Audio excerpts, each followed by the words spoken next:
shasifuran. Mani shasifuran. Ọmọ kéwù bandoma ni mi. Ṣọlá gbẹ̀rù ló kọ́ mi kéwù. Àmẹ́ni tá a fa wa gbé síwájú tá a fa wa fẹ́ jọ bàbá Sheikh Kamoli ni má dẹ̀ sọ díkan. Mani shasifuran. Wọ́n da àfa wa lágbónú tán díẹ̀ lókù kánà àfa wa òmùnú nínú ìṣesí bàbá Kamoli ni. Mani shasifuran. Gbogbo ohun tó ń yí àfa wa dè ní bàbá Malami ò bandoma. Mani shasifuran. Farabalẹ̀ má kọ́ ní kéwù bàbá Alhaji Agba kọ́ ní kéwù àlùbáríkà wọn kọ́ ni. Karamakumullah. Bàbá Alhaji Agba kò ní ṣe kéwù. Nǹkan tí bàbá Alhaji Agba lò tó fi ṣẹ́yìn kù níbi tẹ́ wà yìí tẹ́ fi lè maintain níbi tẹ́ wà. Mọ̀lánà òun ni ọ̀rọ̀ olóyìnbó kan tó ní the meaning of wisdom is knowing something and doing as if you don't know. Bàbá Alhaji Agba fákọ̀ gbogbo ìmọ̀ wọ́n wá ṣe bí pàwọn mọ̀ kankan lọ́ṣẹ́kùnrin yín. Mani shasifuran. Kò sí ilé tí o sí wàhálà tí ẹ̀kọ́ bá bo ilé kan kò ní dàbí pé wàhálà wà ń bẹ ilé tí o bá ti sẹ́kọ̀ọ́ làṣírí wọn ti máa ń tú. Minal akhlaqi wal adabi. Èèyàn lè mọ ṣẹ̀ríà kéèyàn mọ gbogbo nǹkan tẹ́kọ̀ọ́ bá ti kú ń bẹ kò sí nǹkan bẹ̀ mọ́. Yahya al-fakir walau yamshi ala dhahabi. Níwájú ilé kí o ti wá dárò kitabu wa sunna. Àfáà wa kọ síbẹ̀ pé sultanul ilmi la yazul. Èmi sọ fún wọn pé wọ́n ṣe tẹ̀gídìrú kíní kan síbẹ̀ pé sultanul ilmi wal adabi la yazul. Ẹnìkan ní mọ́rọ̀ mu pa mo náà ná lóde dárù tó bá wo òdìkejì dárù kó tó di kí wọ́n gbé nǹkan tuntun síbẹ̀. Àwa tá a kí o ti mo ṣe tán ní 2019 ń tá àfáà wa kọ síbẹ̀ ní al adabu fawqal ilmi kí ni ṣìyàrú ilé kéwìn.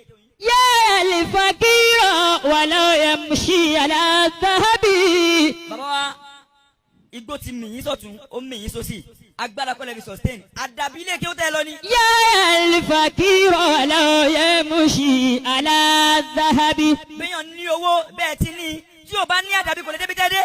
Yahya al-fakir walau yamshi ala dhahabi. Béèyàn ní ọlá débi tẹ́ ní dé tó ní ẹwà débi tẹ́ ní dé tí o bá ní ẹ̀kọ́ tẹ́ fi ń tẹ gbogbo lẹ̀ kò lè débi tẹ́ dé. Yahya al-fakir walau yamshi ala dhahabi. Gbogbo ẹni tó kéwọ́ lábẹ́ Alhaji Agba oore tó yẹ ká máa ṣe ni pé adúpẹ́ bàbá ajé tí mo bí gbogbo ẹni tó kéwọ́ lọ́dọ̀ bàbá Kamoli ẹ máa dúpẹ́ ìjọ tẹ bá ti jí ẹ máa dúpẹ́ pé ìjọ tí wọ́n béèrè pé ta làáfà rẹ ẹ dórí kodò kẹ́ ẹ̀ dẹ̀ bẹ́ sẹ́kún pé ṣé kò ń ṣàfà tó ń dalẹ̀ ayé rú.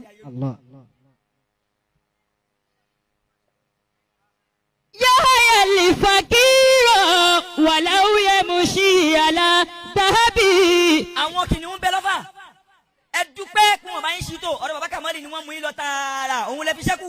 Yahya al-fakir walau yamshi ala dhahabi. Níparí ọ̀rọ̀ mi bí èèyàn bá ní sọ pé tí èèyàn bá ní ẹsẹ̀ méjì. Bí èèyàn bá lẹ́sẹ̀ méjì. Tí o bá nẹ́kọ̀ọ́. Bí o bá lẹ́kọ̀ọ́. Arọ ló máa padà dì. Arọ ló máa padà dì. Olójú méjì. Olójú méjì. Tí o nẹ́kọ̀ọ́. Tí o lẹ́kọ̀ọ́. Ẹ sọ fún pé a dàfọ́jú lọ́jọ́ alẹ́. A dàfọ́jú lọ́jọ́ alẹ́. Ẹni tó mọ kéwú. Ẹni tó mọ kéwú. Tó nífọ̀n. Tó nífọ̀n. Tó ní èkánná. Tó ní èkánná. Tí o yá kéwú Alhaji Agba sọ fún pé kò lè lẹ́yìn. Kò lè lẹ́yìn tí o bá lo kéwú Alhaji Agba. Mani shasifuran. Bàbá mọ́mọ́ fa champion yín yẹn tẹ́tí ń gbé bọ̀ látànà tó fi dè ní. Kánẹ́ lọ sí tó ni o kò ń ṣọ́dọ̀ Alhaji Agba lẹ́tí kéènì ó lè máa dalẹ́ báyìí o. Mani shasifuran.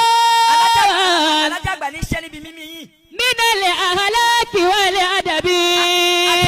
Àti mọ̀kéwú àti pọ̀ igbó tó mì yín àti nǹkan tó mì yín láyé pọ̀ ká ní kò sí atẹ́gùn Alhaji Agba ń bẹ̀ ni Janjalu tí yín lè máa gbé o. Yahya al-fakir walau yamshi ala dhahabi. Béèyàn bá ní ẹ̀kọ́ béèyàn bá ní ìmọ̀ tó ní gbogbo nǹkan tó kéwú níbi tó lọ tó bọ̀ ó lè má yálé kí Alhaji Agba ṣe lẹ́sìn lóòótọ́ o àmọ́ o gbọ́dọ̀ mú nínú wa wọn nígbà tí wọ́n mi Ṣọlá gbẹrú tí wọ́n táwa fẹ́ bọ́s online tí gba àwọn kí o fẹ́ gbèjà fà wa a fẹ́ sọ̀rọ̀ mo sọ ibi tí mo fẹ́ parí ẹ̀ sínú wọ́n bú àfa wa ní social media àwa online àwa nílé kí wọ́n jọ náà àwa náà wà fẹ́ fara ya gẹ́gẹ́ bí kìnìún online pa fẹ́ gbèjà fà wa a máa ń gbọ́ pé Alhaji Agba máa ń sọ pé ẹ má dáhùn o ìsibìrú kò sílé kí o tí ò ní tọ́gì àwọn àfa wa ni wọ́n dẹ́ wa lákẹ́.